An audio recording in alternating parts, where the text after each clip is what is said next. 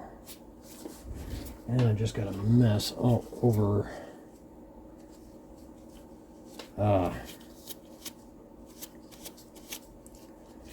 Not good.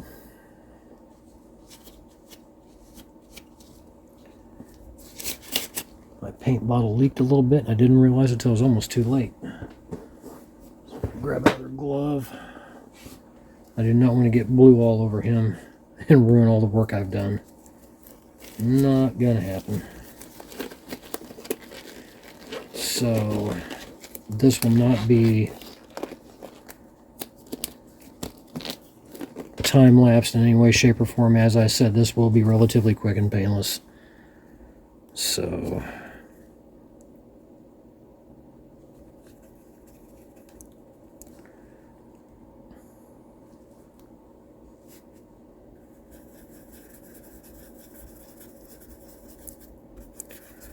make sure that my dry brush is not going to smother this too much.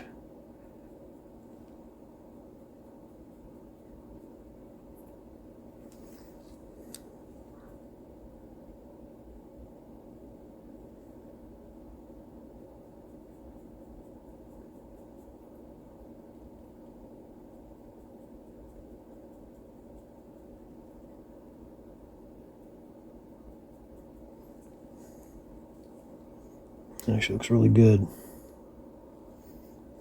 I just have to go in really, really light in the areas where I want this to be.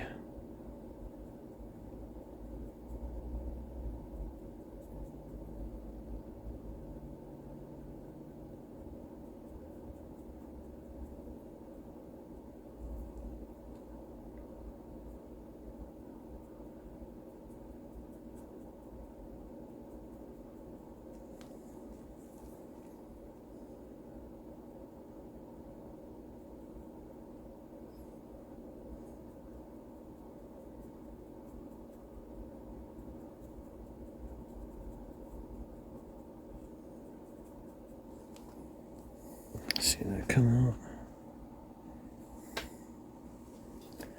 And readjust my light brightness. There we go, that's better. Much too bright.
All right.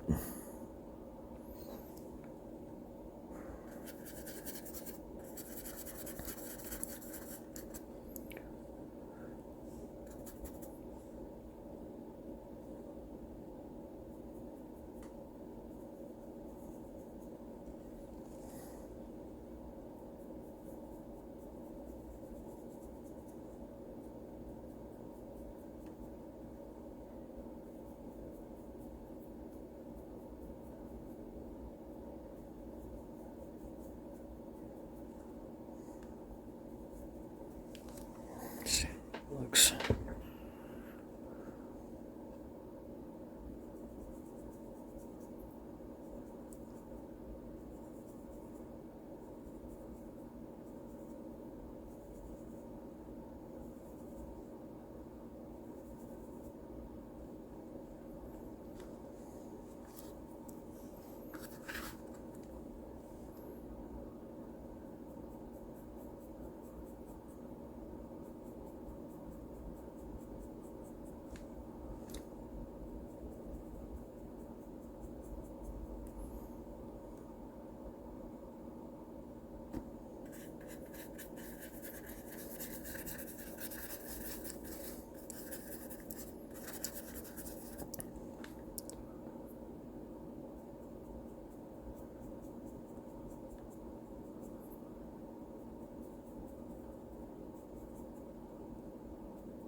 I'll go very lightly.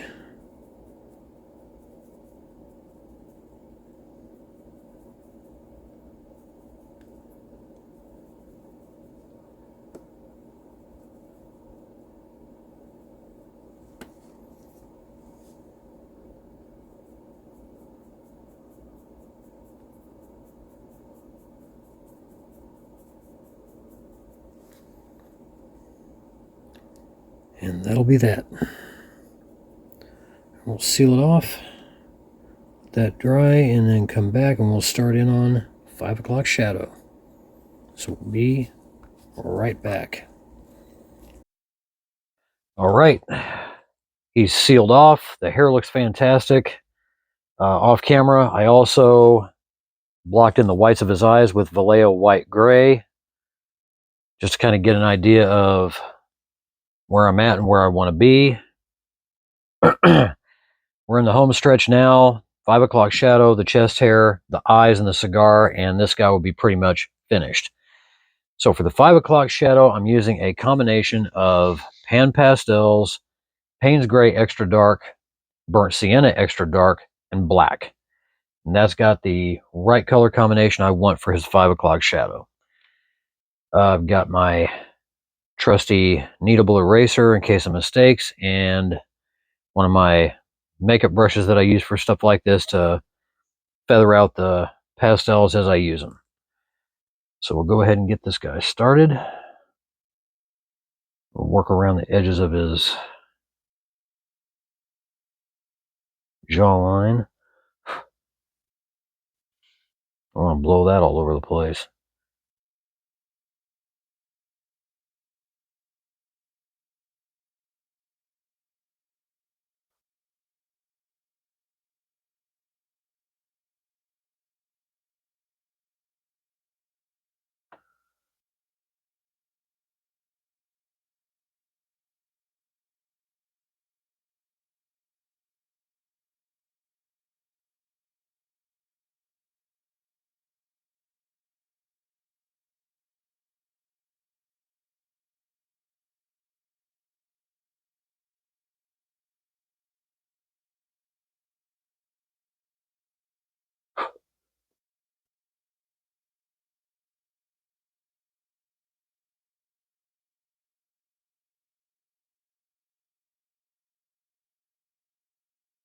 Starting to discolor the skin quite nicely.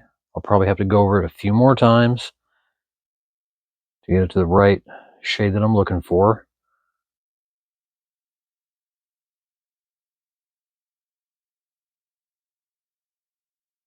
And once I'm happy where it's at, seal it off.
These pan pastels are some of the best I've ever used. Apologize for being so quiet, just trying to concentrate and get everything the way that I want it.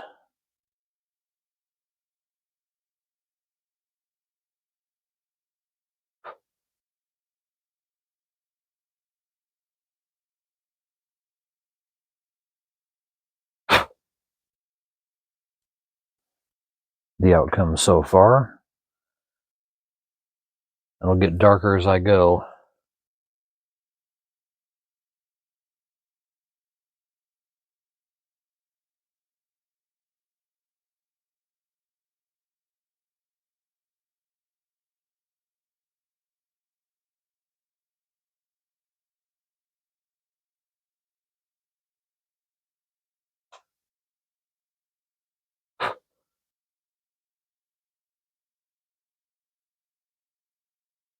Trying to keep them even on both sides as much as I can.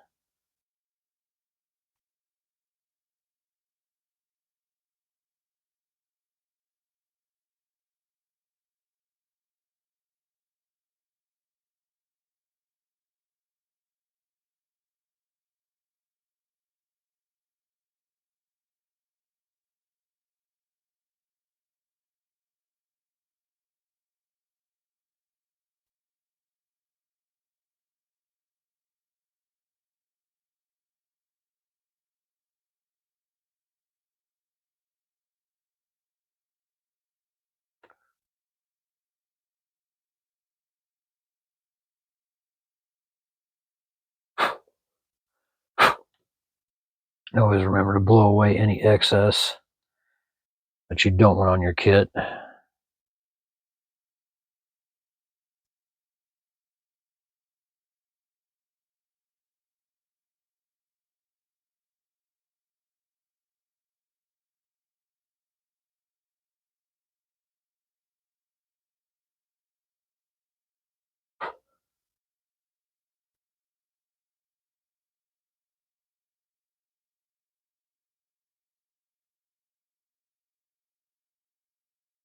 Bring that down just a little bit more.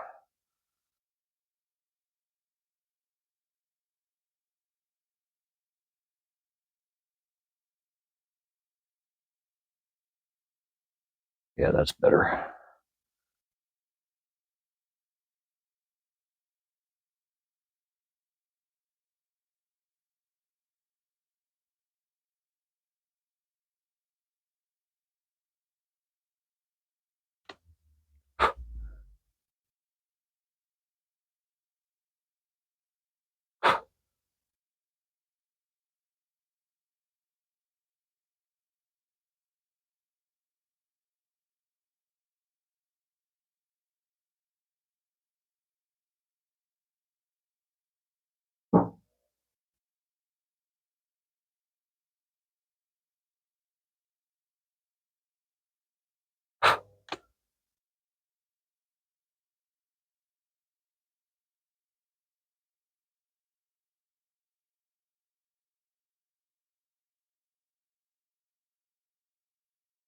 All right, that should be good enough for around the chin area.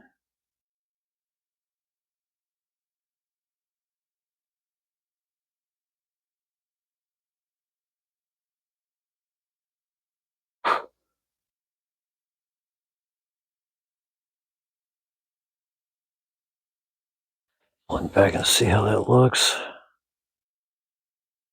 Yeah, that looks good. All right, so get around under the nose.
I had initially thought about trying to do this part with an airbrush, but nope, didn't have the courage for that.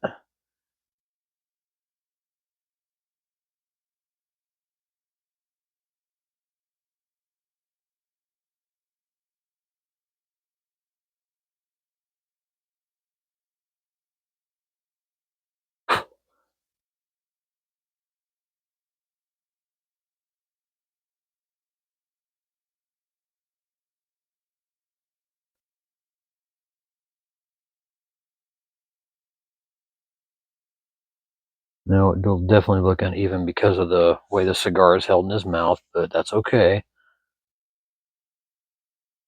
Face will distort, especially when holding a big ass stogie like he is.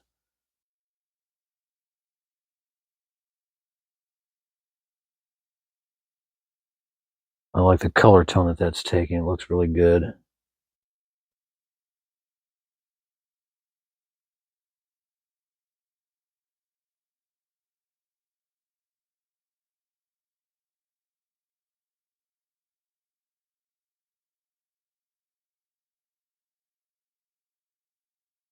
Go gently along those edges.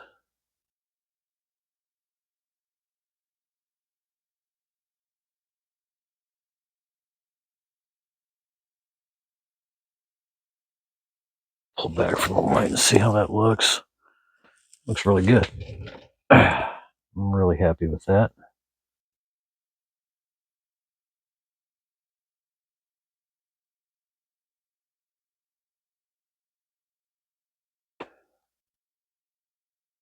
A little bit up here.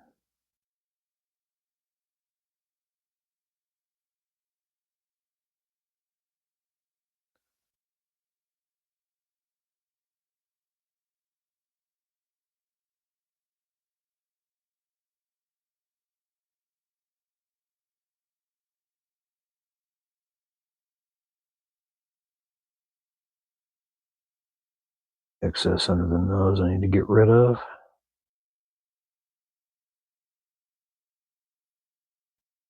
There we have a Logan with 5 o'clock shadow. I'm very happy with that, but now we're going to go under the chin and down onto part of the neck down to about here. Excuse me. Turn him upside down for this.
Every time I exhale, I wind up exhaling straight towards my little mixing palette over here with my pastels in it.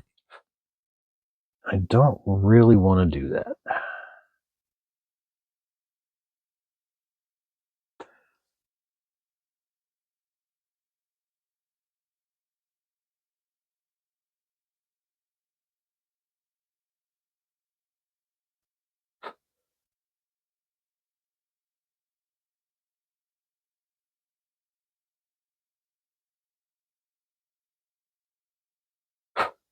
Even though this part of the underside of his chin you're never going to see because it's basically tucked into the left side of his jacket. I prefer to do this anyway, because anything other than that would be half-assing it, and I do not like doing that.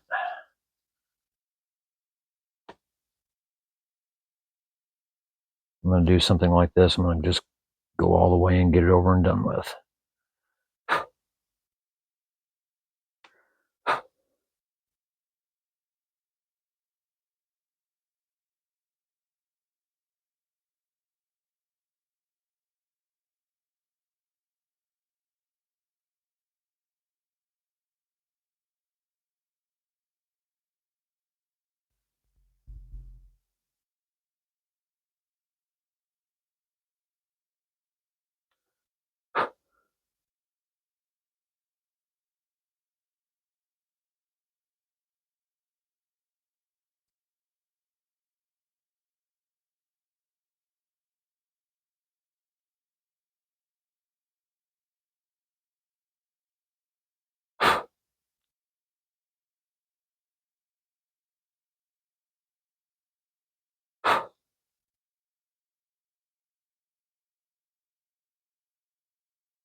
Excess dust that did get onto his skin that I do not want to seal off.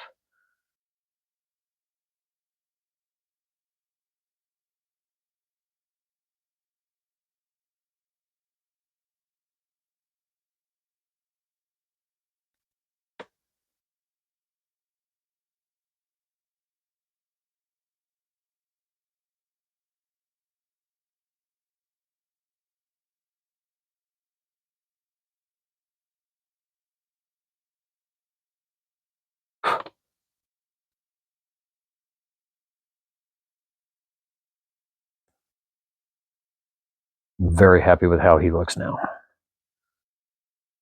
Now he's becoming the Logan everybody knows and loves. Any excess, get that off of there.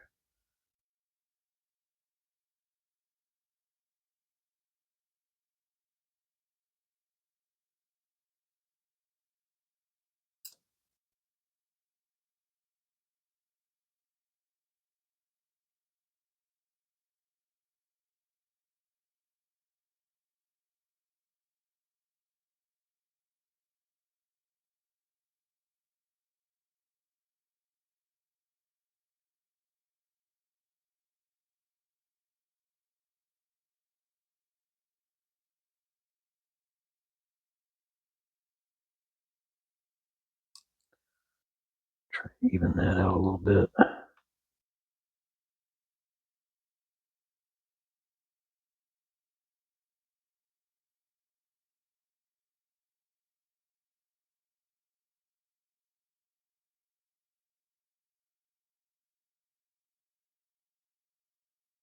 Yep, that'll work.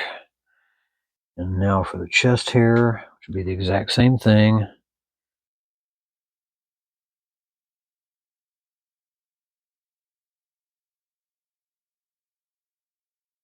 Even though I already added in shadows with the burnt sienna shade.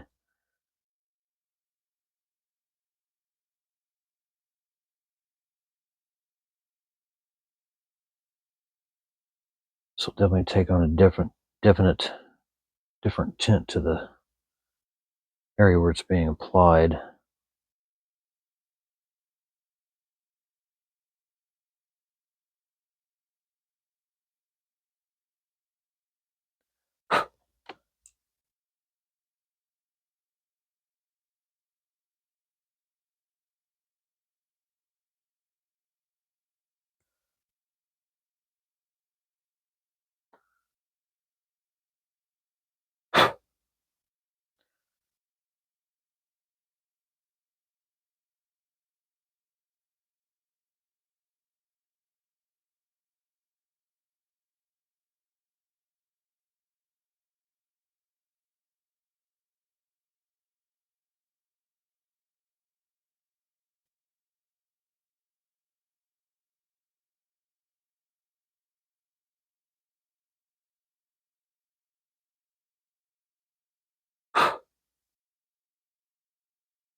hair detail on the left side of his chest is not as finely sculpted as it is on the right.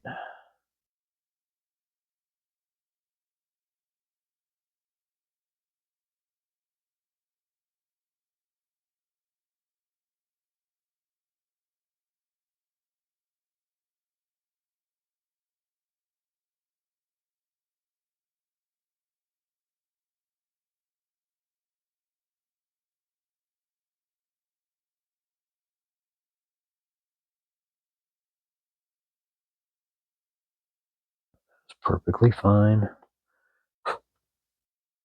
I can make it work.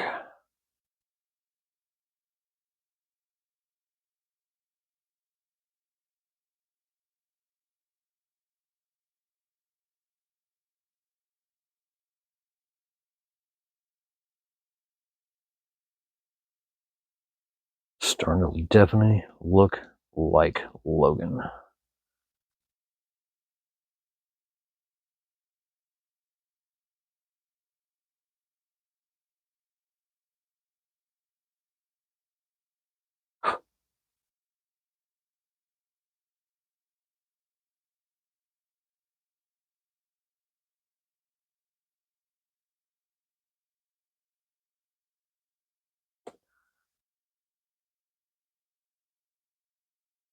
Or blemish.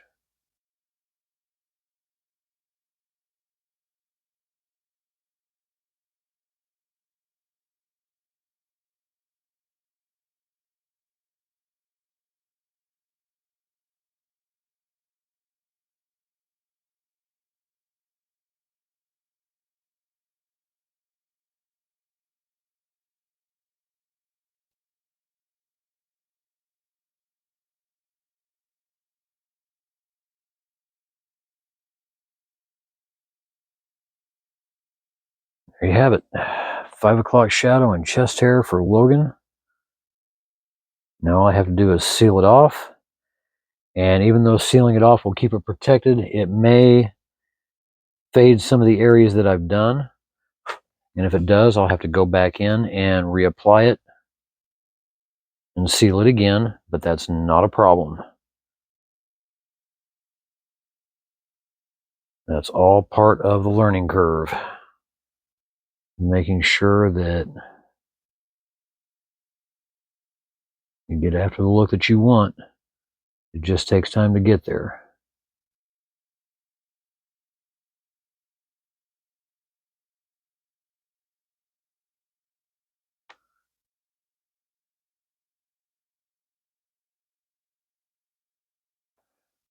I'm going to test fit him in that jacket of his real quick so you can get an idea of how good he's going to look.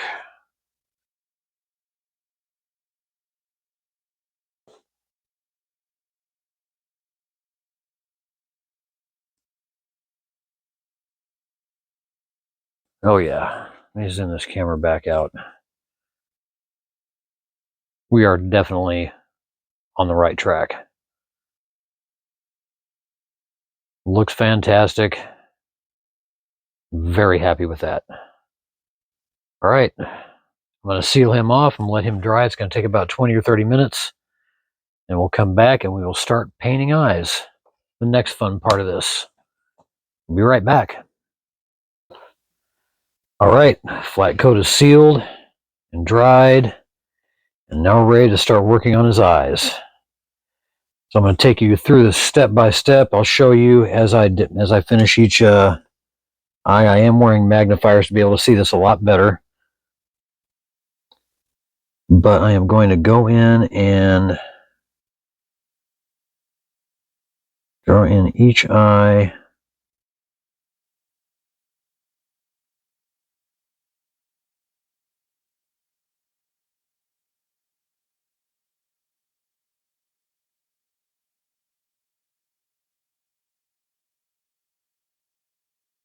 Since his head is turned, I'm going to have him looking straight.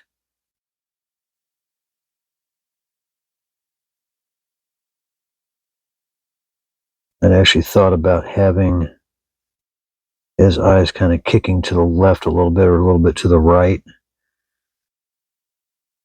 but I changed my mind on that, so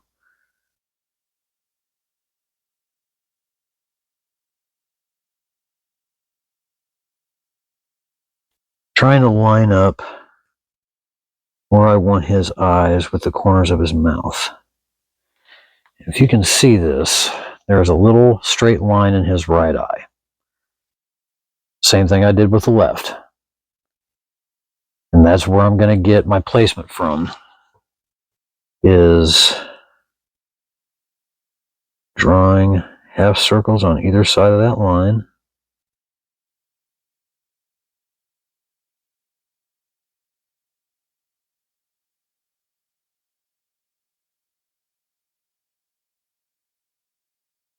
Making sure that the eyes are the exact same size.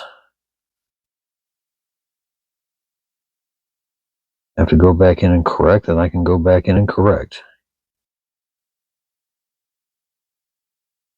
I never plan on getting it right the first time, but if I do, then so be it. But if not, it's not the end of the world.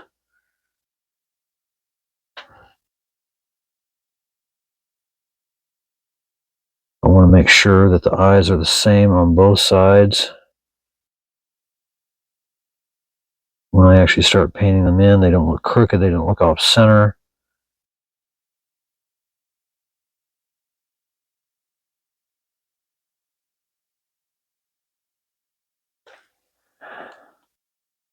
There's the eye placement right there. I think that looks just as close to dead on as I can get.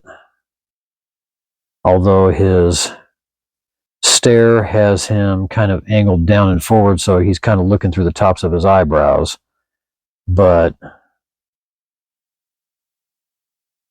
that's kind of the placement that I'm looking for.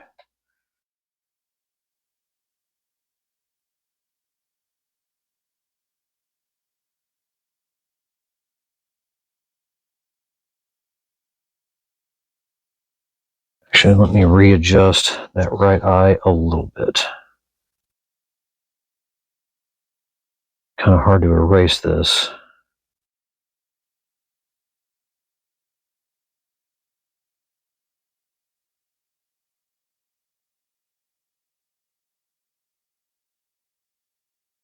I have Vallejo white gray just in case I have to go back over any pencil lines that I've drawn. That's not a problem.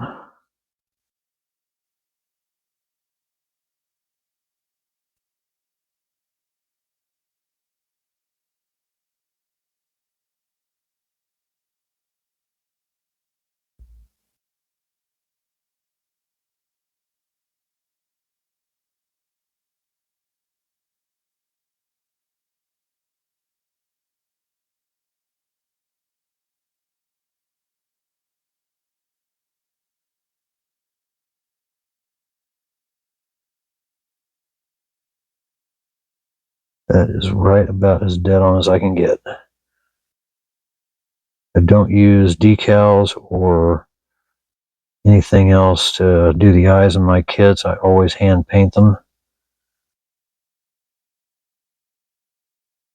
I hope that you guys out there that watch this learn from this and just take your time. The eyes are sculpted differently on both sides.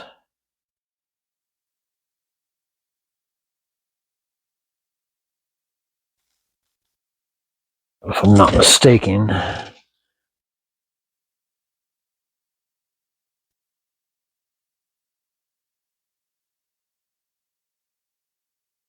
looks about dead solid perfect. Let me see how this is going to look when I fit it in here.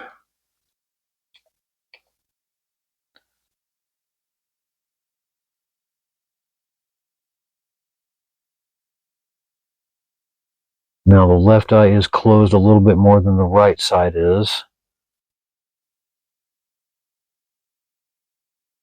And that's okay. He does have that kind of cocked eyebrow look.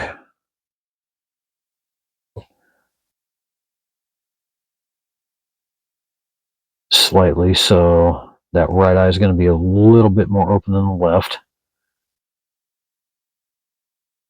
Yeah, that placement's good. And we're going to go with that. So I'm going to do dark brown eyes on this guy. And I'm going to use Pro Acryl Dark Umber as the base coat color for his eyes.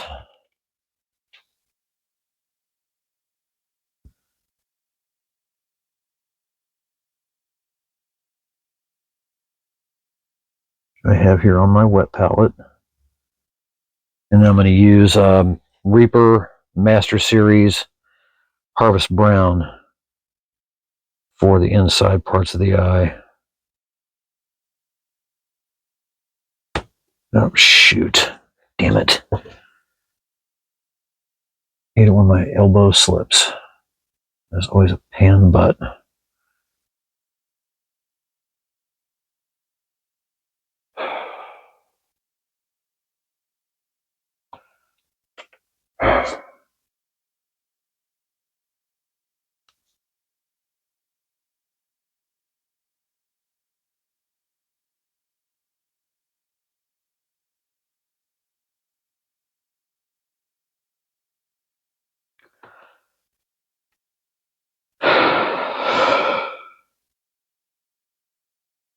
A little bit of Vallejo airbrush thinner and a Q-tip, and the mistake is gone. And now we continue.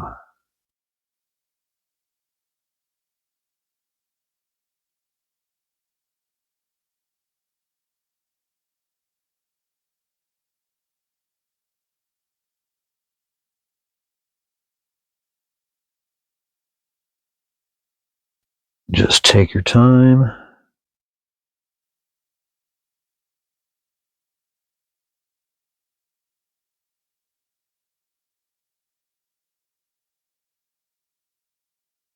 All the lines that you've drawn, everything should turn out just the way you envision it.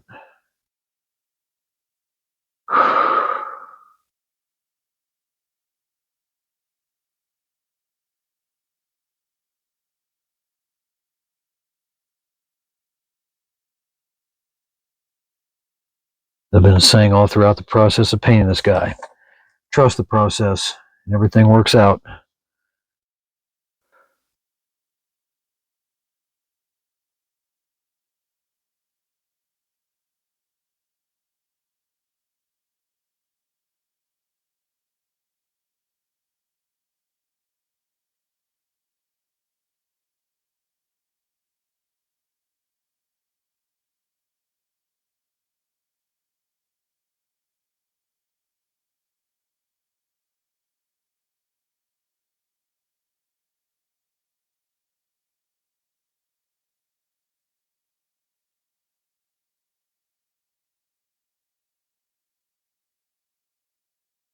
A little touch up of white gray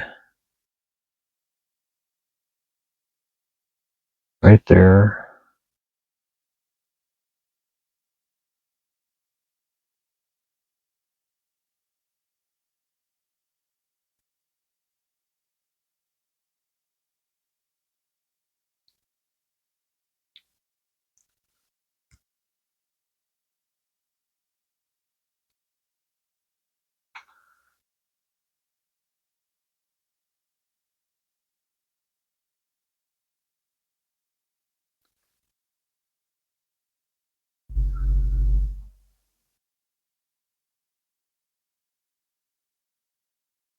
And I did this exact same eye painting technique when I painted Deckard from Blade Runner many months ago. His eyes turned out fantastic. The exact same process. Nothing changed. So if this is a little bit more hidden because of the way his eyebrows are shaped and positioned, I suggest you go check out that video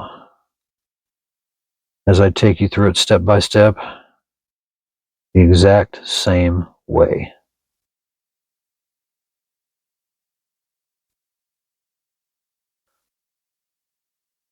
And this bugger's just a little bit more difficult to wrangle with.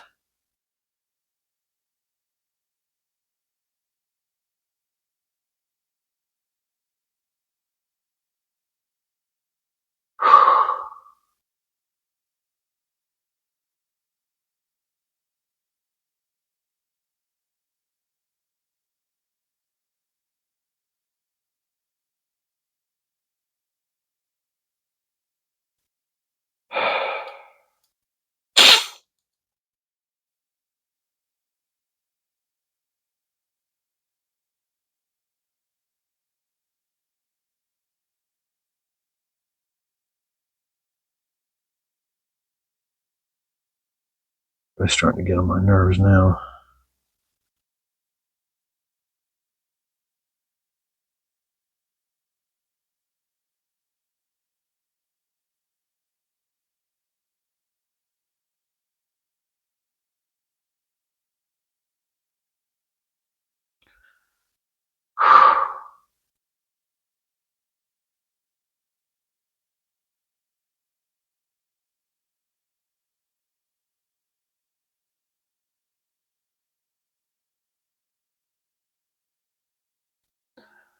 Make sure the eyes are the same size.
A little bit of cleanup. Not much.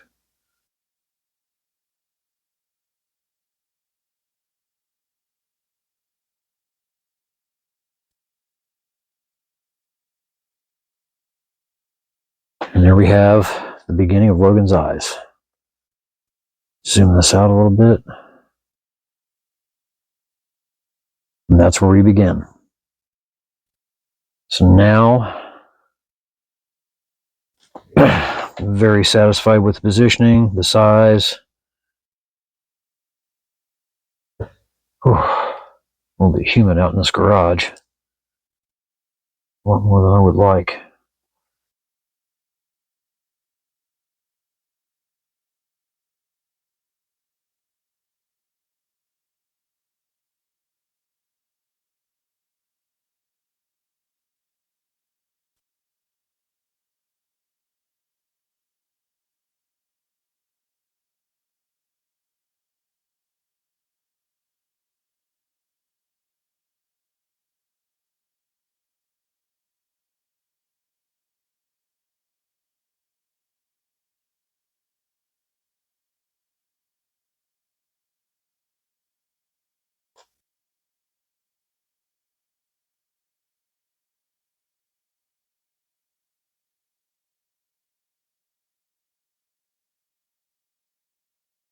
I'm actually increasing the size of the left eye just a little bit.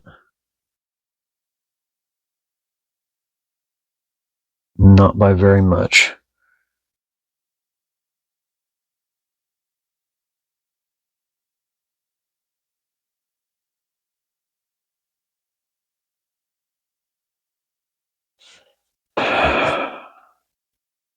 There we have the beginning of his eyes.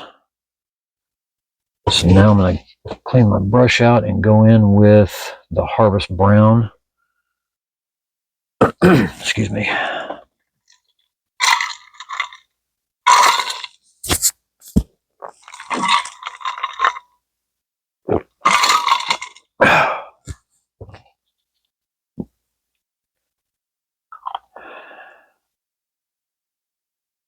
rest of that detail.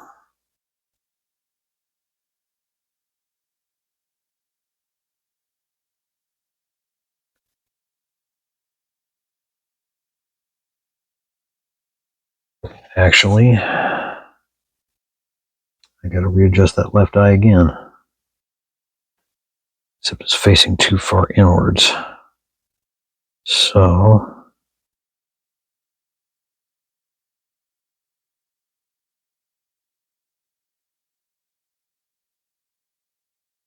as I said, you make a mistake, don't be afraid to correct wherever you need to.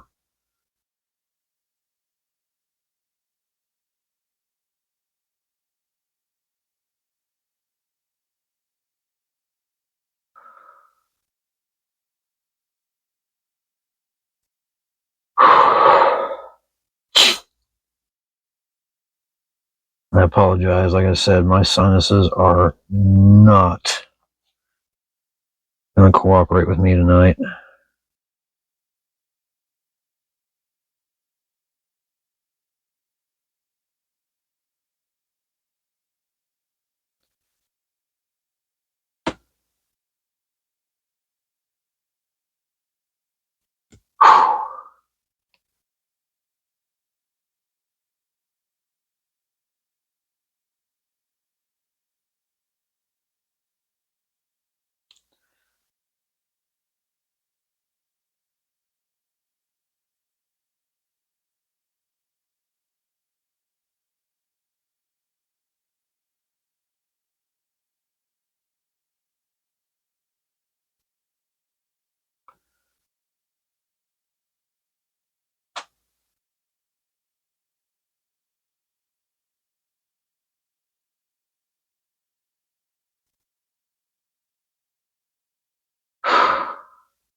Okay, that's much better. The minor adjustment toward the inner corner of the left eye, it was aiming in way too much. Spacing is way better. Retouch that white gray a little bit more. And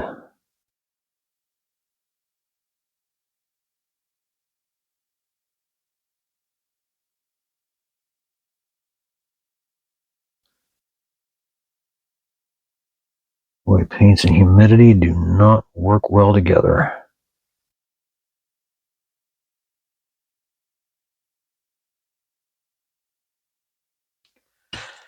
Okay, this brush is starting to not cooperate, so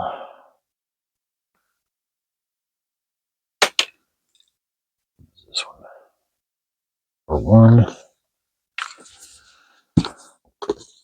Pull out my 00 brush, start using it. My 000, excuse me.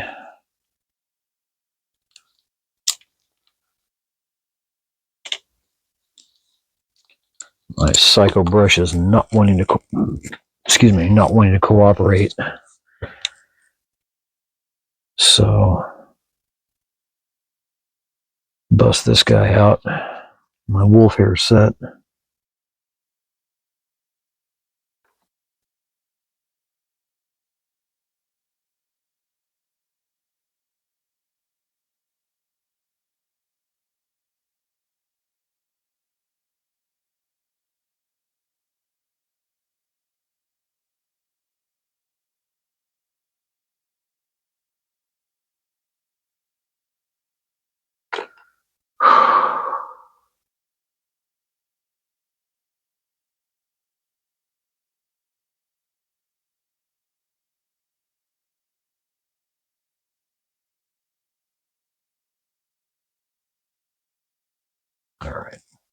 looks way better. Sorry for the adjustment. Didn't mean for it to take this long, but as I said, mistakes happen. You're going to have to correct them. It is what it is. So now we go in with the Harvest Brown.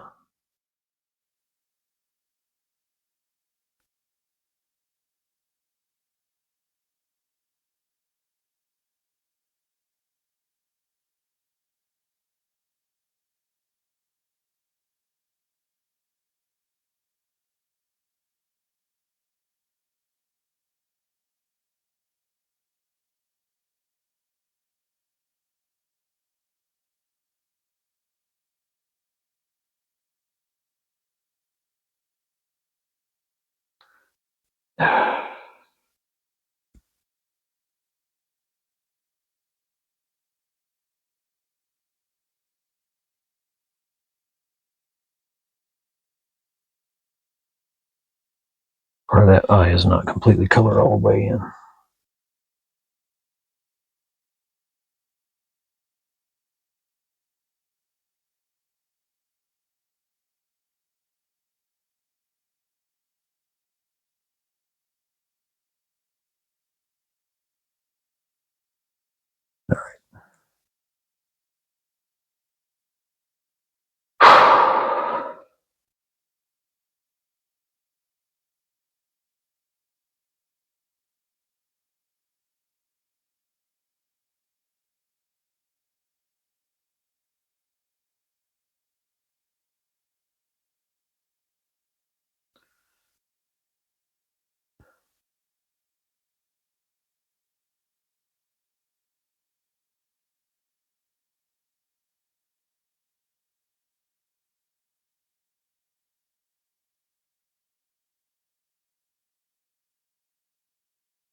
Yeah, one eye is definitely going to be slightly different than the other.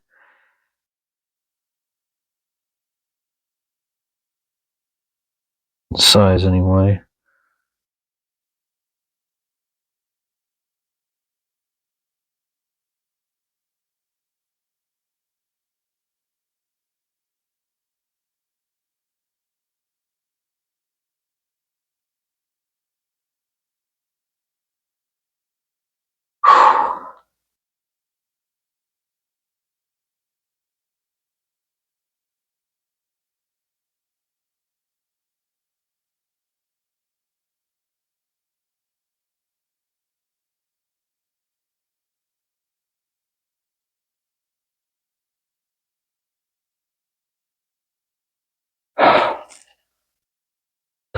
So that's the beginning of the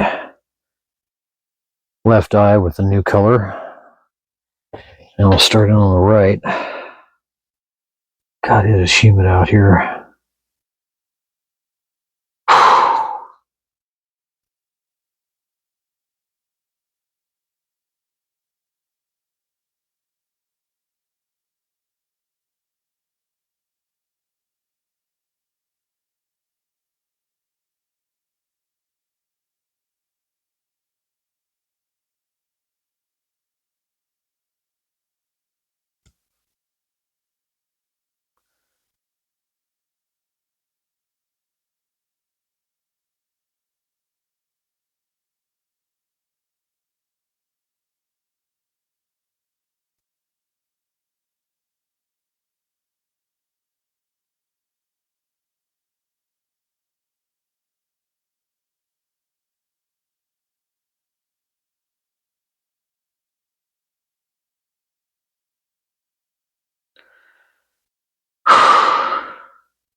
And there's a second color in both eyes.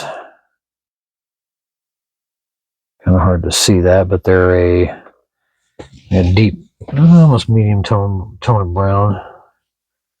Really didn't want his eyes to be that dark.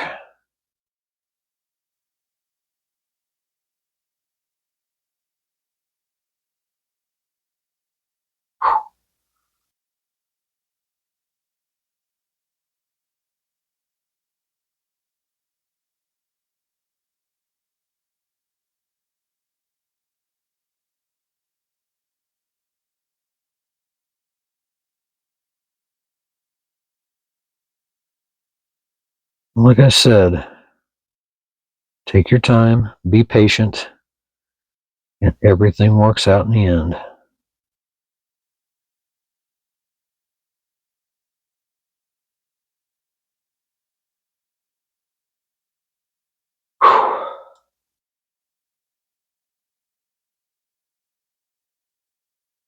Around that just a little bit.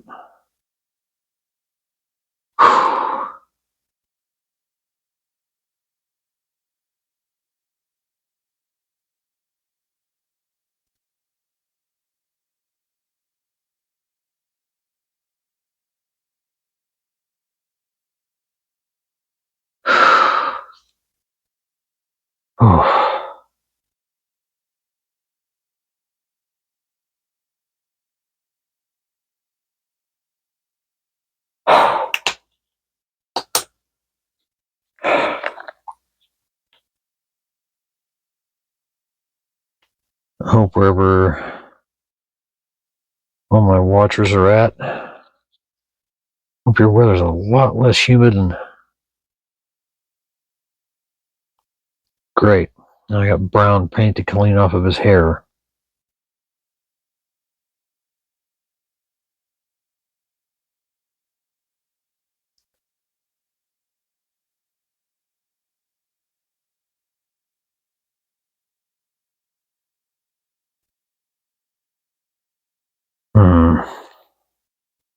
That would come off rather easily. Just kind of peeved that it happened.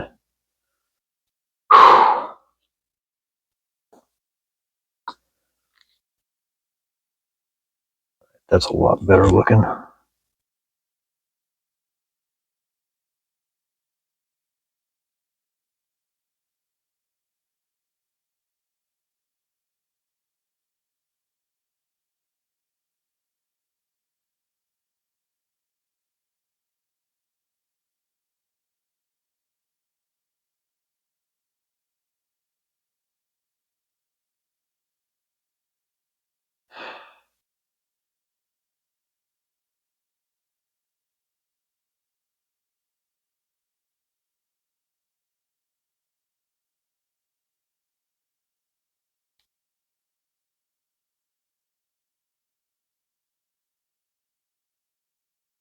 Yep, that's it. Now I'm gonna clean that mess off the top of his head.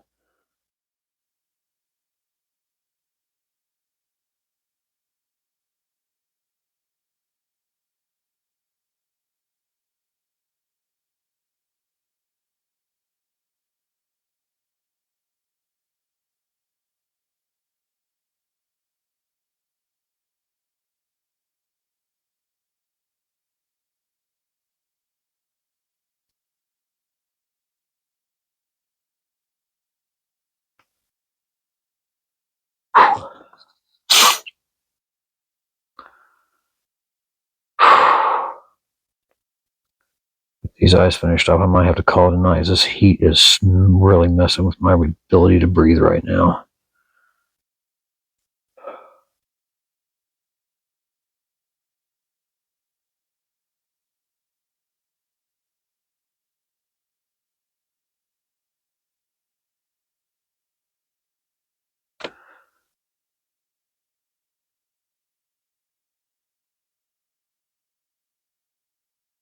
No brown paint on his skin. A little bit in the hair. Now it's gone. So now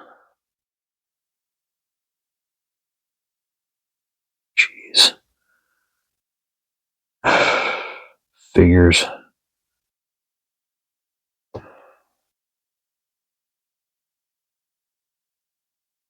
And some run into the corner of his left eye.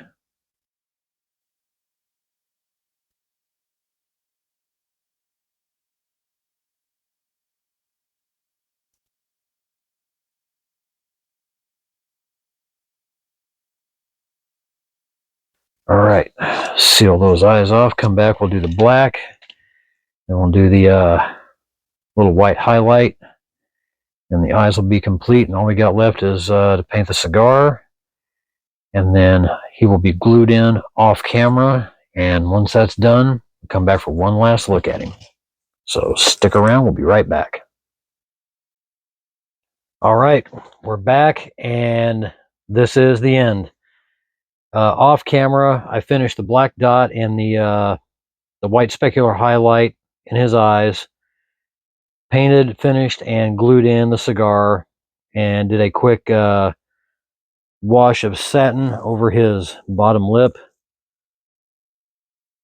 as well as the gloss and the high gloss for the sclera in his eyes. Overall, I am insanely happy with how this guy turned out. Looks absolutely amazing. That is definitely Logan, to say the least. So now I get the fun part of gluing him into the body, and I'll have to let him sit for at least 24 hours, let him fully cure before I do anything else. And once that's completely cured, we will come back and take one final look at Logan. And I hope you guys learned something from this. I hope you enjoy the video. So for Unleashing Logan, Part 2, the portrait, this has been the Figure Kit Garage. Everybody stay happy, stay healthy, stay safe. Build a kit.